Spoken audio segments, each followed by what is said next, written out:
कि वक्फ बिल आने से पहले इन्होंने शुरुआत कर दिया एहतजाज का। मैं शुक्रिया अदा करना चाहता हूँ ओवैसी साहब का कि उन्होंने ताबूत में आखिरी कील ठोक दिया।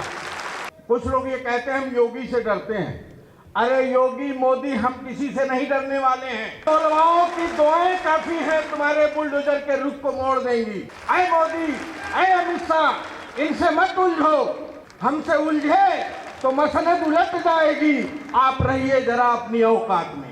इस इजलास के सदर मोहतरम मौलाना खालिद सैफुल्लाह रहमानी साहब, डाइस पर तमाम उलमाए किराम, दीगर सियासी मिली तंजीमों के रहनुमा हजरात और मुल्क के कोने कोने से आए मेरे भाइयों, बातें बहुत कुछ हो चुकी हैं।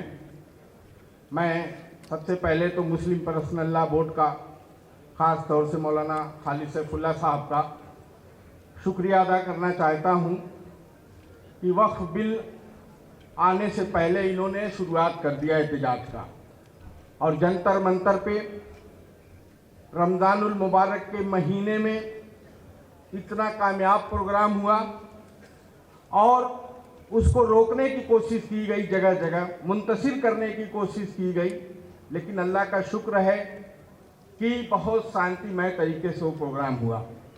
मुख्तलिफ हिंदुस्तान के मुख्तलिफ हिस्सों में अब तक जो भी प्रोग्राम हुए हैं माशाअल्लाह बहुत ठीक ठाक हुए हैं। और आखिरी प्रोग्राम जो अभी हैदराबाद में हुआ, मैं शुक्रिया अदा करना चाहता हूँ ओवैसी साहब का कि उन्होंने ताबूत में आखिरी कील ठोक दिया। जाओ तेलंगाना में, और मैं कहूँगा मुस्लिम पर्सनल लॉ बोर्ड के साथियों से, अपने जिम्मेदारों से कि यूपी मत छोड़िए, देर न करिए। कुछ लोग ये कहते हैं हम योगी से डरते हैं। अरे योगी मोदी हम किसी से नहीं डरने वाले हैं। इन उलमाओं की दुआएं काफी हैं, तुम्हारे बुलडोजर के रुख को मोड़ देंगी। क्या समझते हो? इसलिए मैं कहना चाहता हूं कि देर नहीं होनी चाहिए, यूपी में भी प्रोग्राम होना चाहिए। मैं यूपी वक्फ बोर्ड का मेंबर रहा हूं पार्लियामेंट कोटे से। मैंने देखा है कि उत्तर प्रदेश में बहुत बड़ी जायदादें वक्फ की पड़ी हुई हैं जिनको सरकारों ने कब्जा कर रखा है। डर उनको इस बात की है कि अगर ये तूफान चलेगा तो हमें भी खाली करना पड़ेगा। दोस्तों, ये जो तहरीक चल रही है बहुत पुरअमन तरीके से चल रही है। जिन लोगों ने पार्लियामेंट में, जिन सियासी पार्टी के रहनुमाओं ने, चाहे वो जेपीसी में हो, पार्लियामेंट की बहस में हो, बहुत बेहतर तरीके से उन्होंने पार्टिसिपेट किया। जो भी आंदोलन हो रहे हैं बहुत ढंग से हो रहे हैं। सरकार घबराई हुई है।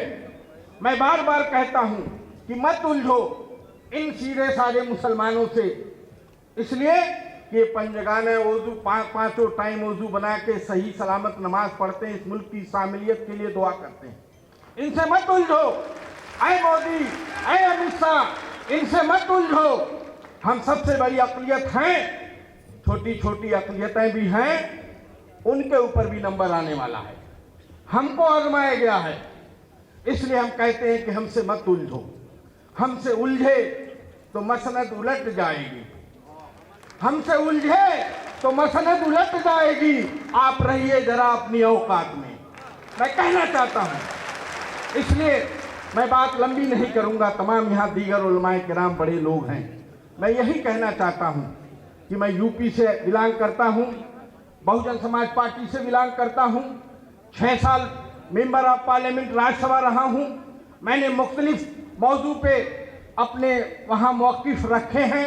ये जो अमेंडमेंट बिल आया है या जिसको पास कर दिया गया है, इस पे हम किसी तरीके से हम इसको काबिल कबूल नहीं करेंगे।